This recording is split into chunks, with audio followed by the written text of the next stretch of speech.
Hello students, in our last video we have discussed the topic interference of light, and in this video lecture we are going to discuss the new phenomena of light when we will consider the light as a wave.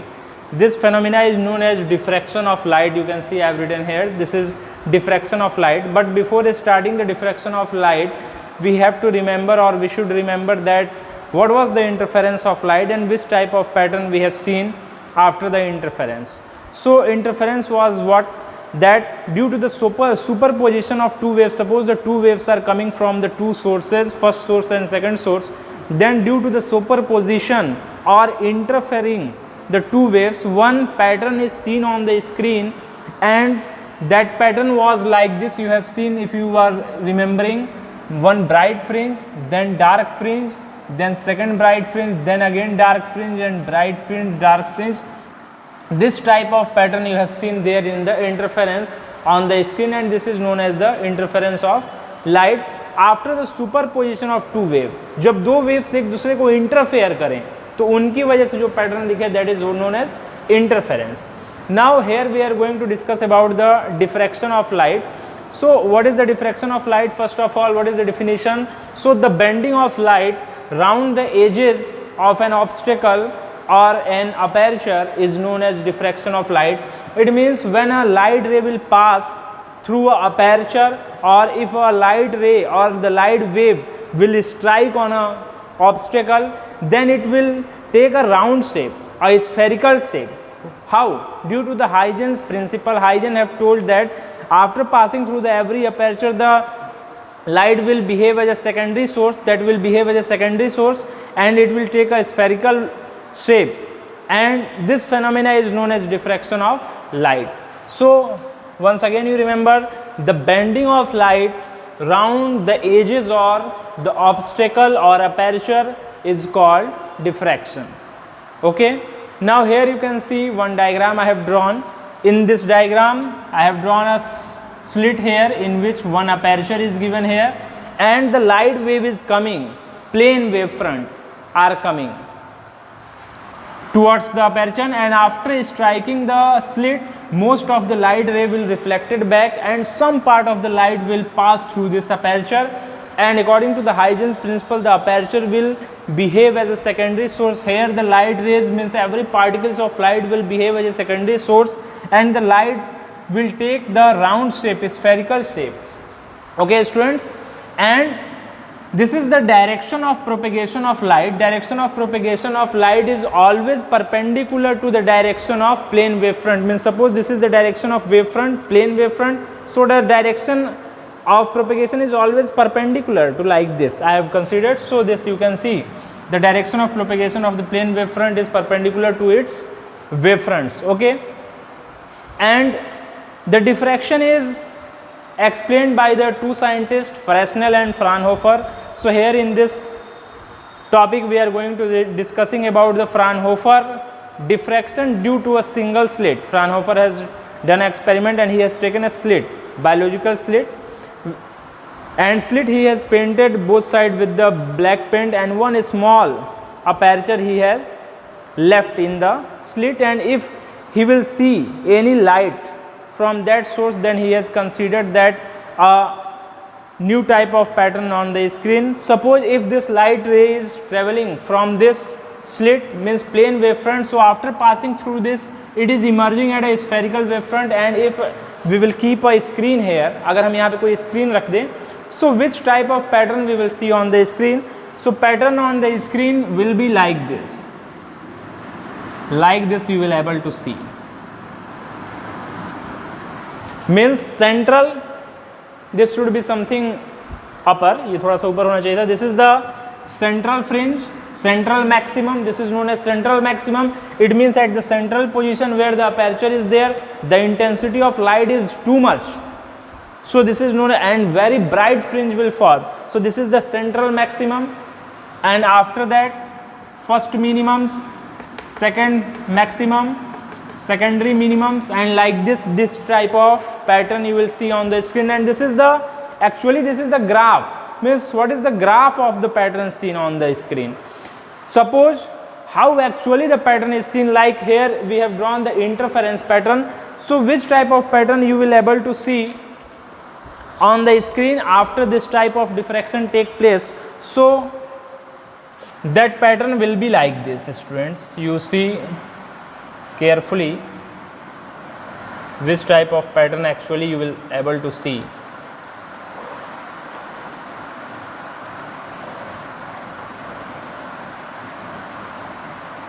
This is the pattern of diffraction. Means central fringe will be, central maximum means very bright fringe and very something wide fringe. So this is the wide and bright fringe. After that one dark fringe on the both side. After that one more bright fringe, then dark, then bright, and this type of pattern you will see on the screen. Means जो सबसे broad fringe है तो वहाँ पे आपको इस screen के ऊपर भी ब्रॉड देखने को मिलेगा, उसके बाद थोड़ा थोड़ा पतला, फिर पतला, और लाइक दिस इस तरह का पैटर्न आपको दोनों साइड में सेंट्रल मैक्सिमम के दोनों साइड इस टाइप का पैटर्न आप देख सकते हैं. This pattern is known as diffraction of light. And the diffraction of light is depend on the width of this aperture. Suppose the width of this aperture is taken as small e. अगर हम इसके width को consider कर लें small e, then this okay means if the aperture is fine slit, अगर हम एक fine slit लें, बहुत ही पतला aperture लें, then the diffraction pattern will be broad and central fringe will be wide.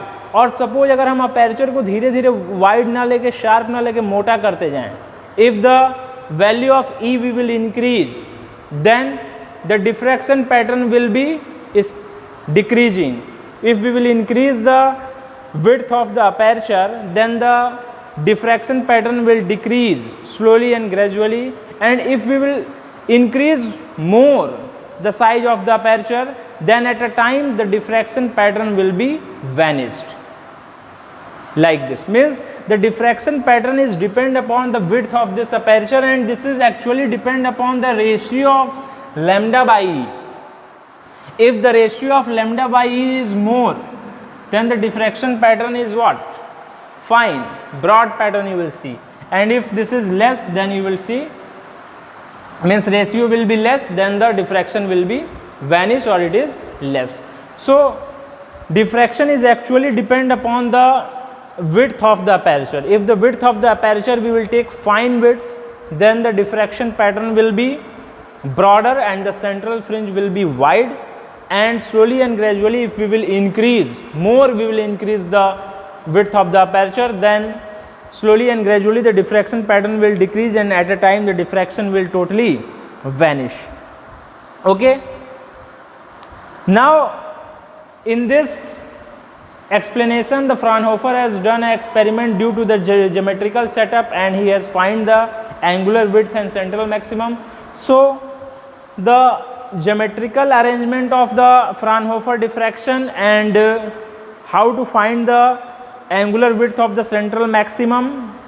So these all conditions we will discuss in the next video. Means this video is all about the explanation of diffraction and its derivation and geometrical construction of the Fraunhofer we will discuss in the another video. But some of the points you have to remember, some important point, that the diffraction will exhibit on both the waves, light waves and sound waves both. It will takes place in light and sound wave both. And means light wave के comparison में sound wave का diffraction ज़्यादा होता है. Suppose if I am standing here and one more person is standing in front of me, and we have a wall or we have a door between us and we are unable to see each other. But suppose if I will speak, then he can listen, or if he will speak, I can listen, but we are unable to see each other, but we can listen to each other. It means what? The sound is diffracting more, it is taking more round shape after this obstacle. Means sound wave is has more diffraction takes place. तो sound wave में कभी भी diffraction ज़्यादा होता है in comparison to the light wave. But here actually we are discussing the diffraction of light only. But one thing you remember, the diffraction will take more when we will consider the sound wave as comparison to the light wave. and for the diffraction will takes place for both the types of wave, either it is longitudinal wave or transverse wave, but it will not verify that which wave is this. Now one more thing, diffraction will takes place when the diffracting obstacle is the order of wave. So these are the important points to be remember in the diffraction. Now you have to also remember, or you should also know that what is the difference between the interference and diffraction.